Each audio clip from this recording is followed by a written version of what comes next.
అమ్మవారినే మోసం చేశారు కొందరు కేటుగాళ్లు. భక్తులు అమ్మవారికి మొక్కులుగా చెల్లించే వెండి కాయిన్స్ ని సైతం కల్తీ చేశారు. జస్ట్ సిల్వర్ కోటింగ్ ఇచ్చి వెండి కాయిన్స్ అని చెప్పి అమ్మేస్తున్నారు.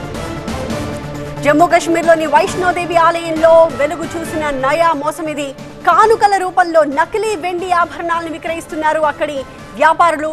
ఇలా సుమారు 20 టన్నుల నకిలీ వెండి కానుకలు అమ్మవారి హుండీలో వచ్చినట్టుగా గుర్తించారు. కానుకల్లో 5 నుంచి 6% మాత్రమే వెండి ఉన్నట్టుగా నిర్ధారించారు.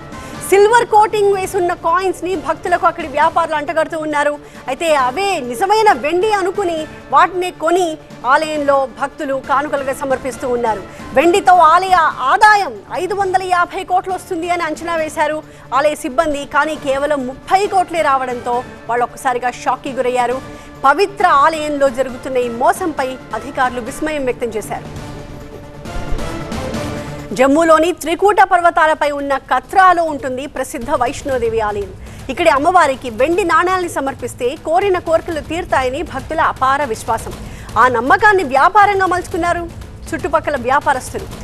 కాడ్మియం, అయోన్, జింక్ లాంటి చౌకబారు లోహాలకు సిల్వర్ కోటింగ్ ఇచ్చి మార్కెట్ రేటుకి అమ్మేస్తున్నారు. భక్తులేమో నిజమైన వెండిగా భావిస్తూ అమ్మవారికి వాటినే మొక్కులుగా సమర్పిస్తున్నారు. ఇక ఈ వెండిని అమ్మేద్దాం, అమ్మవారికి ఎంత ఆదాయం వచ్చిందో తేలుద్దామని ఆ నాణాలన్నింటినీ ఢిల్లీలోని మింట్కి పంపిస్తే 95% కాయిన్స్ నకిలీవని అధికారులు తేల్చారు.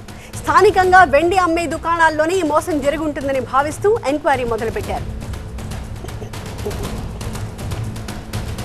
మా ప్రతినిధి గోపి మరింత సమాచారంతో లైవ్ లో సిద్ధంగా ఉన్నారు. గోపి, వైష్ణోదేవి ఆలయం చుట్టుపక్కల ఇంత పెద్ద ఎత్తున సిండికేట్ గా ఏర్పడి వ్యాపారస్తులంతా కూడా ఇలాంటి మోసాలకు పాల్పడుతుంటే ఇంతకాలం వెలుగులోకి రాకపోవడమే చాలా ఆశ్చర్యంగా కనిపిస్తోంది. ఇప్పుడు ఆ దుకాణాలన్నింటిలో కూడా రైడ్స్ చేస్తున్నారా అధికారులు? ఎలాంటి యాక్షన్ తీసుకుంటున్నారు?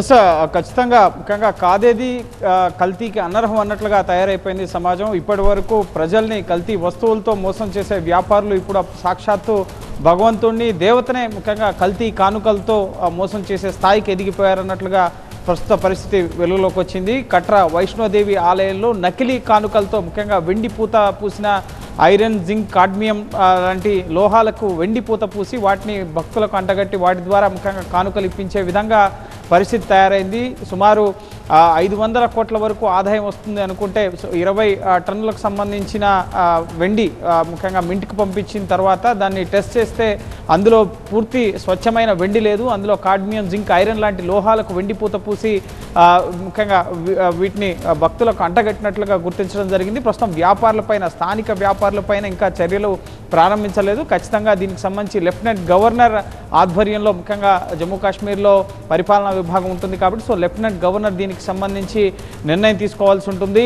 ముఖ్యంగా అక్కడ ఉన్న స్థానిక వ్యాపారులే కుమ్మక్కై ఈ విధంగా అక్కడికి వస్తున్న భక్తులకి వెండి కానుకలు ముఖ్యంగా అమ్మవారికి సమర్పిస్తే మంచి జరుగుతుంది అన్న ఉద్దేశంలో భాగంగా వాళ్ళకి నకిలీ వెండి వస్తువుల్ని అంటగట్టి వాళ్ళు డబ్బులు గుంజుతున్నట్లుగా గుర్తించడం జరిగింది. ముఖ్యంగా ఇది కేవలం జమ్మూ కాశ్మీర్కే కాదు, మిగతా ఆలయాలకు సంబంధించి కూడా ముఖ్యంగా అధికారులు, రాష్ట్ర ప్రభుత్వాలు దృష్టి సారించాల్సిన పరిస్థితి ఏర్పడింది. ఎందుకంటే ఇప్పుడు వెండి ధర అంతకంతకు పెరుగుతోంది. సో ఆ ముసుగులో నకిలీ లోహాలకి ముఖ్యంగా ఐరన్, అలాగే జింక్, కాడ్మియం లాంటి క్యాన్సర్ కారక లోహకాలకి ఈ వెండి పూతను పూసి భక్తులకు అమ్మేస్తూ వాటిని భక్తులు తాము దేవతలకి కానుకలు ఇచ్చామని చెప్పి అనుకుంటారు. కానీ అవన్నీ కూడా నకిలీ వస్తువులు అని చెప్పి తేలడం జరిగింది. 20 టన్నులకు సంబంధించిన వెండి ఉండడంతో దాన్ని ముఖ్యంగా మొత్తం ముద్దగా కరిగించి ట్రెజరీకి తరలించాలని చెప్పి ఆలయ బోర్డు దీన్ని మింట్కు పంపించడం జరిగింది. అక్కడ టెస్ట్ చేసిన తర్వాత కేవలం 5% మాత్రమే వెండి ఉంది. అందులో మిగతాదంతా కూడా క్యాన్సర్ కారక, మిగతా ఇనుము లోహంతో కూడిన నకిలీ వెండిగా దాన్ని అధికారులు గుర్తించడం జరిగింది. సో ఇప్పటివరకు అయితే అధికారికంగా ప్రభుత్వ పరంగా ఎటువంటి చర్యలు ప్రారంభించలేదు. అక్కడికి వస్తున్న భక్తుల్ని మోసం చేసి వారికి ఈ నకిలీ వెండిని అంటగట్టి డబ్బులు గుంజే ప్రయత్నం చేస్తున్నట్లుగా గుర్తించడం జరిగింది. సో ఎక్కడి నుంచి ఈ జింక్, కాడ్మియం, ఐరన్ లోహాలకు వెండి పూత పూస్తున్నారు అన్న అంశాలకు సంబంధించి సమగ్ర దర్యాప్తు జరిపే అవకాశం కనిపిస్తుంది. జమ్మూ కాశ్మీర్ ప్రభుత్వం లెఫ్టినెంట్ గవర్నర్ దీనికి సంబంధించి ఆదేశాలు ఇచ్చే అవకాశం. సో ఈ తరహా ముఖ్యంగా ప్రస్తుతం వెండి, ముఖ్యంగా బంగారం ధరలు పెరుగుతున్నాయి కాబట్టి ముఖ్యంగా అక్కడ సూచిస్తుంది ఏంటంటే ఇటు ఏదైతే హాల్మార్క్ వస్తువులు ఏవైతే ఉంటాయో వెండి కానీ బంగారం కానీ అటువంటి వాటిని గుర్తించి ముఖ్యంగా భక్తులు దేవతలకు సమర్పించాలి అన్న సూచనలను అయితే జారీ చేస్తున్నారు. సో ఖచ్చితంగా తెలుగు రాష్ట్రాల్లో కూడా తిరుపతిలో కానీ కాణిపాకం, శ్రీకాళహస్తి ఇటువంటి దేవస్థానాలకు కూడా అనేక కానుకలు వస్తుంటాయి కాబట్టి సో ఖచ్చితంగా భక్తులు హాల్మార్క్ ఉన్న వాటినే కొనుగోలు చేసి బంగారు కానుకలు కానీ మిగతా వస్తువులు కానీ దేవతలకు ఇవ్వాలని చెప్పి కూడా సూచనలు వస్తున్న పరిస్థితి. సో ఖచ్చితంగా జమ్మూ కాశ్మీర్ ప్రభుత్వం లెఫ్టినెంట్ గవర్నర్ కూడా ఈ వైష్ణోదేవి ఆలయ ఘటనపైన తదుపరి చర్యలకు ఆదేశించే అవకాశం కనిపిస్తోంది. Right, thank you Gopi.